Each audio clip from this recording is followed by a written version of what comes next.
भगवान महादेव की पिंडी के सन्मुख दिया वहाँ जलाया जाए, जहाँ जलहरी का पानी गिरता है उसके सामने दिया जला करके रखा जाए। भगवान महादेव के जो बातें किताबें में नहीं मिलेंगी, महादेव की कृपा से अंदर से प्रकट होकर के आएंगी। मेरी बात क्या सुने क्या भूल गए मुझे नहीं पता। मैं ये निवेदन करना चाहूँगा, हर रोज़ संध्या काल के समय में अपने बच्चों के द्वारा दिया संध्या के समय और जल सुबह के समय में बहुत ज़्यादा प्रभावशाली है। दोनों भी बार जल जाए तो कोई ऐसी दिक्कत नहीं है, बढ़िया है। जैसे पीपल के को आप जल शाम को नहीं, जल तो सवेरे दीजिए और दिया शाम के लिए रखिए। संध्या के समय में दीपक की दिए की बहुत बड़ी महिमा है। उसी प्रकार से महादेव के लिए जलाभिषेक सुबह के समय आप करते हैं और एक विशेष रूप से जब दिया जलाते हैं तो उसके लिए संध्या का काल बहुत ज़्यादा विशेष है। जो संध्या के समय में भगवान महादेव की जलहरी के ऊपर से जहाँ से जल टपकता है उसके ठीक सामने आप दिया रख करके रख देते हैं, ऐसे संपूर्ण विद्या की प्राप्ति हो जाती है। विद्या प्राप्ति करने वाले लोगों को ऐसा करना चाहिए, ज्ञान की इच्छा रखने वालों को शिव बुद्धि में, शंकर में बुद्धि रखते हुए उन्हें ऐसा करना चाहिए। माँ सरस्वती उनकी बुद्धि में आकर के बैठ जाती है। विद्या प्राप्ति के लिए इसमें वर्णन किया गया है कि आप कन्या दान करते हैं, इससे अगले जन्म में आप बहुत बड़े विद्वान बन करके पैदा होते हैं। इसमें वर्णन है, लिखा है कन्याओं का दान करने से माँ सरस्वती बुद्धि को नहीं छोड़ती, बुद्धि पर आकर के बैठ जाती है। ऐसा वर्णन श्लोक नंबर है 37, अध्याय नंबर है 15, 37 नंबर के श्लोक में यह बात कही गई है।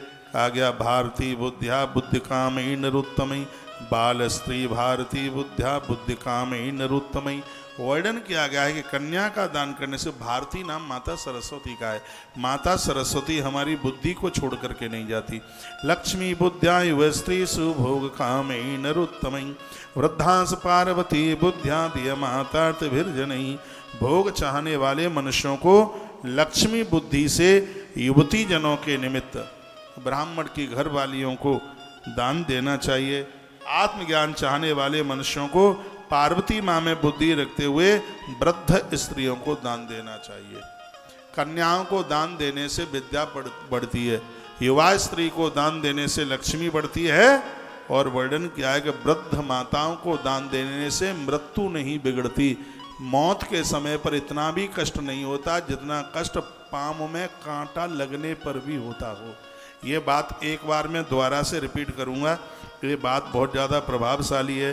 बालानां ब्रह्म बुद्ध्या ही देयम भारत बुद्धिया बुद्धि कामा नरोत्तमयी। छोटी छोटी कन्याओं को पूजन कर उनको दान देने से माँ सरस्वती बुद्धि पर आकर के बैठ जाती है, वह लोग बड़े विद्वान हो जाते हैं, उनकी वाणी सिद्ध हो जाती है। कन्याओं का पूजन करने की इतनी बड़ी महिमा है। ऐसा शिव महापुराण के विद्येश्वर संहिता के अध्याय नंबर 15 के श्लोक नंबर 37 में ये बात कही। युवा स्त्रियों को देने से,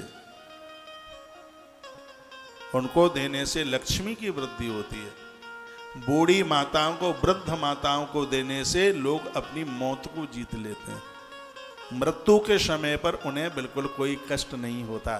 तो मेरा निवेदन है, घर में माता पिता हैं, वृद्ध हैं, अगल बगल में भी हो सकते हैं, तो मैं तो यह आपको निवेदन करना चाहूँगा, वृद्ध जनों की सेवा करने वालों की मौत कभी नहीं बिगड़ सकती। घर में युवा नारी जिसके घर में प्रसन्न है, उसके घर में कभी दरिद्रता नहीं आ सकती। जिनके घरों में कन्याओं का सम्मान है, उस घर में कभी मूर्ख बच्चे पैदा नहीं हो सकते। ये 3 परिणाम निकल रहे हैं इस कथा के।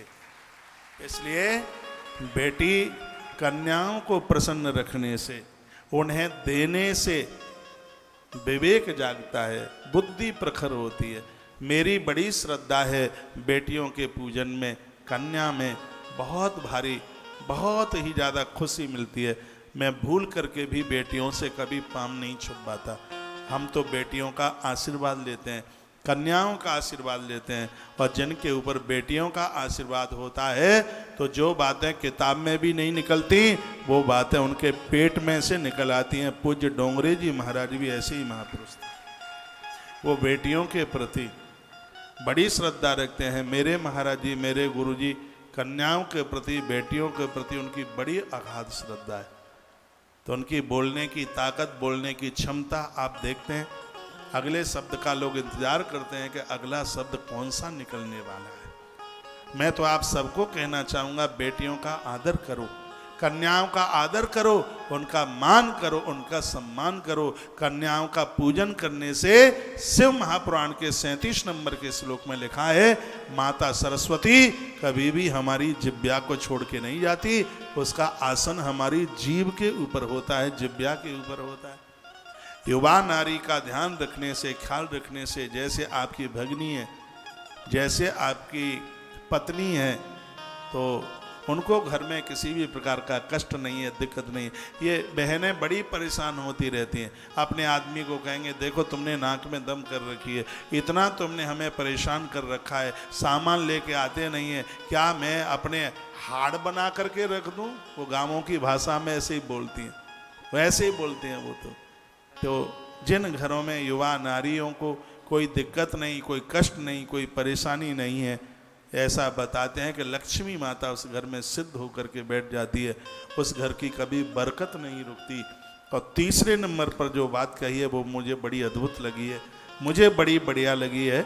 इसमें लिखा है, जो वृद्ध माताओं का ध्यान रखते हैं, वृद्ध माताओं को जो देते हैं, जो बूढ़ों का ध्यान रखते हैं, उनको किसी भी प्रकार का कष्ट नहीं होने देते, उनकी मृत्यु के समय पर महाराज पाँव में कांटा लगे इतना भी कष्ट नहीं होता। तो जिनके घर में वृद्ध माता पिता हैं, दादा दादियां हैं, इनकी खूब सेवा करो।